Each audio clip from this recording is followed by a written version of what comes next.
After a summer of what I would call excessive rainfall, we have not had rain in a long time, probably 10 days or more, and there's no rain in the 10-day forecast. And I just spent the last 3 days with a 250-gallon IBC tote watering everything around our property that is remote and you can't get a hose to. So I put out 600 gallons a day, so that is about 3 trips, or that is 3 trips. And I did it for my food plot in the back, for my food plot on the side, and also for the orchard this morning. And I feel like I'm barely keeping up. It's just that dry out here. Last year we were a little late getting our fall garden in, so we bought a few plants from a local nursery, and we put some seeds in the ground, but by the time the fruits would have got mature, like on the squash and everything, it was just too late. We were already into frost. But it's kind of a catch-22 here in Florida, because we're still in the 90s. And I just put these broccoli in the ground this morning, and this is like the 3rd time I've watered them. And I hope they snap back, but they're pretty wilted. I don't know what else I can do. If I start them any later, then the frost gets them. And if I start them any earlier, it's even hotter than it is now. I planted these radishes 2 days ago, and it looks like they're taken to the transplanting well. And I did these 4 cauliflowers, and they're actually doing real good. I don't know why the broccoli isn't, though. Trying to build up my compost again. This is only like, I don't know, 1/10 full, because we used all the compost that we created this summer. We put it in up underneath all of our rows here. So our bedded rows, we lifted up the plastic and we put compost under there. So I got to start this, get this full again. Right now it's just got some cardboard and some kitchen scraps in it, but I want to get this completely full so it can make compost over the winter. Planted these squash either this morning or yesterday, and they're looking real good. Looking like they're taken to their new home. And these are ones I planted a week or so ago, and they've like tripled in size since I transplanted them. What I want to get done this afternoon is get these 3 tartar beds set. And these tartar beds are 34 inches wide, 8 foot long. So I have 3 of these, and they're going to go right here. It's the most space that we have in the garden. Over here we have the Vigo garden beds, and they are 25 by 7 foot. So we got those 2 beds. Now we're going to add these 3 beds. So I just kind of threw them here on the ground, but I got a little bit of spacing here left on the end. I think I'm going to drag them that way. I just kind of placed those Vigo garden ones up there, but I didn't level them. I leveled them side to side, but not end to end. And when you try to flood water them, water is going to go downhill. So I want to get these level both ways. And we're on a little bit of a slope here. A lot of wood chips here on the ground that make up our garden. Keeps the weeds down, and also eventually all of this will be fertile because these wood chips will break down and significantly change our soil for the good. With these beds on here, that'll be good drainage, because once these beds are set, they aren't moving. But the rest of the garden, this plastic landscape cloth with the holes in it, that's been down for 2 seasons now, and we just lift it and put nutrients under it, compost or whatever, and water it from the top. But they can be moved, so I can still come in here in the center and till up the garden. I think that's a good spacing. I got everything about 32 inches apart. I'm pretty sure the camera side of each bed is going to have to be lifted up, which means I'll dig down the part that's away from the camera, get them all level. I got all 3 of those garden beds nice and level, end to end and crossways as well. And they've got a good bed of wood chips in them. Now I'm going to take down this deer fence so I have better access to them. I can come over the top, and we did that in the last video where we were doing garden beds, as we came over the top and dumped the wood chips or whatever we needed in there. But I think I'm going to let this down. And if you're wondering what this is to keep deer out. Now, it's so far, 3 years in, kept everything out. Rabbits, anything that wants to eat in there. Now, rabbits can go through the holes in here, but for some reason they haven't. Maybe they have plenty of other food. I don't know the reason. I just know that we've had no rabbit damage and no deer damage because of this netting. And I've done probably 2 or 3 videos on it, but all it is a piece of rope across the top stretched between 2 posts, and this netting is attached to that with what's called hog rings. Crimp them along the top there, the same thing on the bottom. And by doing that, you can undo your rope, then the whole net comes down. And the reason I'm doing this is because after we're done putting in our fill dirt and everything, or our, I'll call it topsoil in here, I don't have any more compost, so I'm going to do cardboard, shredded cardboard, and dirt that we've sifted out here at Piney Grove. It's got some organic matter. I think it's some good dirt. And then if we need more compost, we'll go and get it later. Deb's not here to tell the story, but we were working in the garden last weekend, and she got her feet caught up in here and fell and hurt her hip. She already has bad hips. She fell and hurt her hip, and I mean, just solid, hit the ground. Last year, I was carrying some boards, and I got caught up in here and couldn't move my feet. I couldn't get rid of the board, so I fell with the boards in my arms, hit the ground. Boards came up and hit me in the face. So that netting works. And not only keeping things out, but catching things if they get entangled in it. And I guess now I know how a fish feels when he gets caught in a net. Got 2 bagfuls of my secret ingredient loaded in the electric hyson. Leave a comment down below what you think is in the bags that's going to go in the bins. Let's go get some dirt.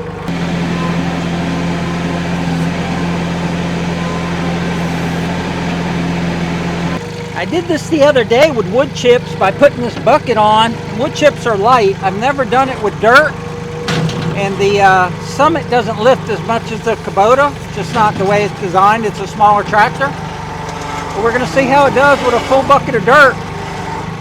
Now the dirt's going to be a little dry, so it won't be as heavy. But I know when the dirt is wet and it's more clay. Now this is more organic matter and sand. That's a pretty full bucket right there.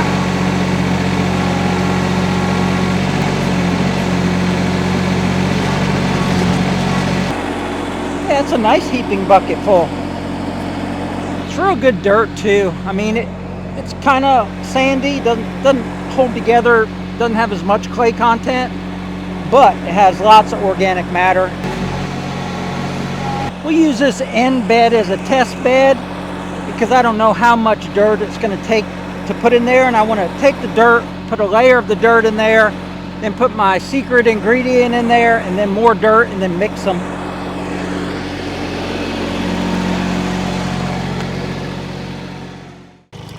One thing I meant to do, and I'm going to do it in this next step, is totally soak these beds because I don't want them to continue to wick that moisture down once we get plants in here. So I want it totally saturated down here, and maybe some worms will find it and come up from the bottom.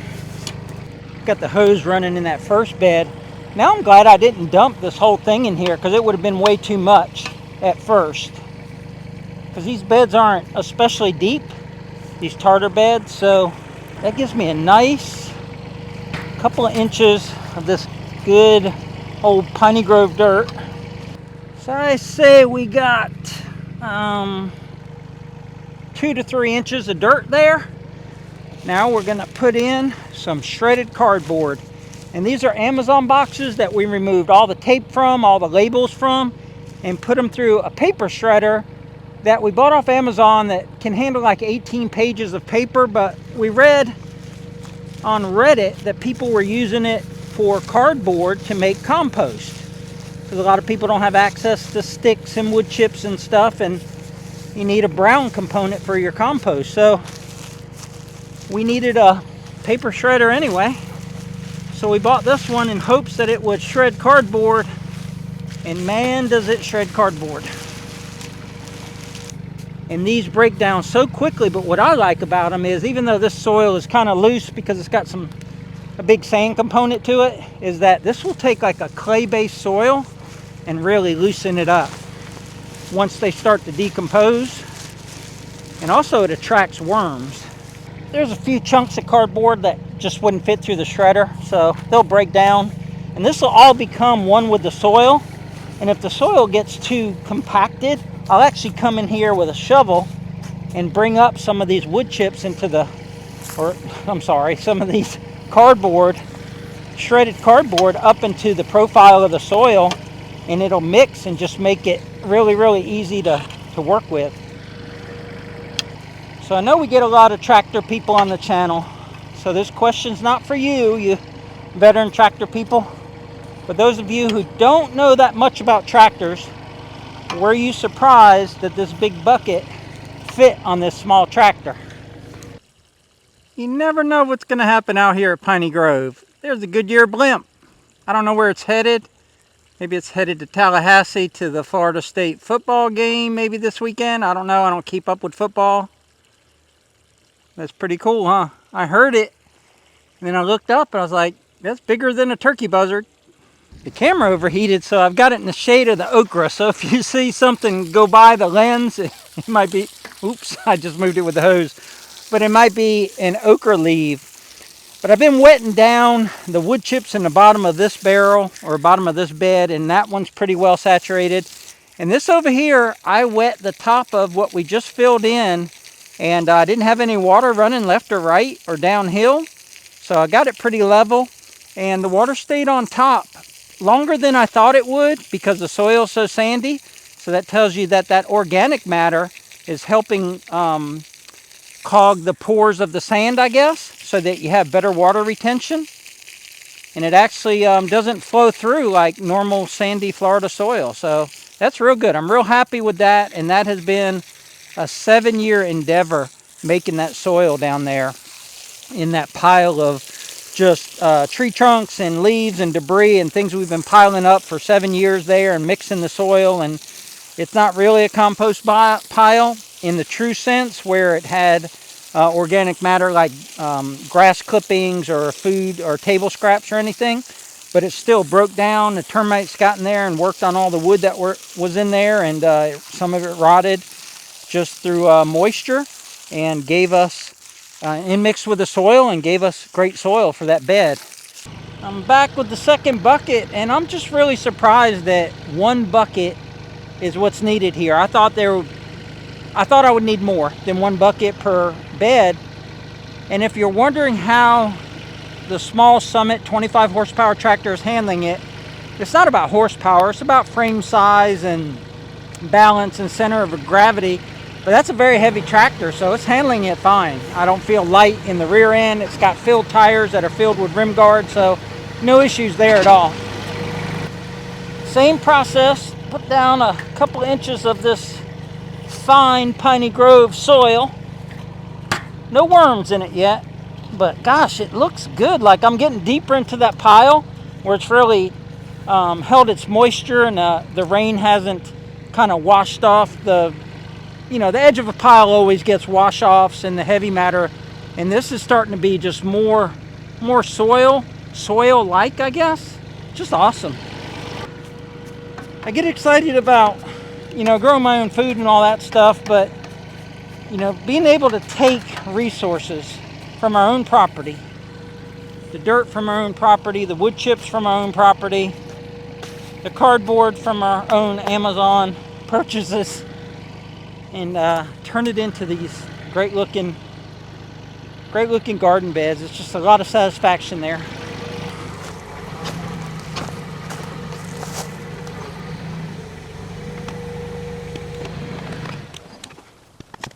You never know how a project like this will end up, but I can tell you that it totally exceeded my expectations. I mean, the way that I was able to get the beds level pretty quickly and then layer in some dirt, then some shredded cardboard, and then some more dirt. Lots of organic matter here. It's holding water. It looks really, really good. Kind of got that terraced look because each one's a little bit higher than the other.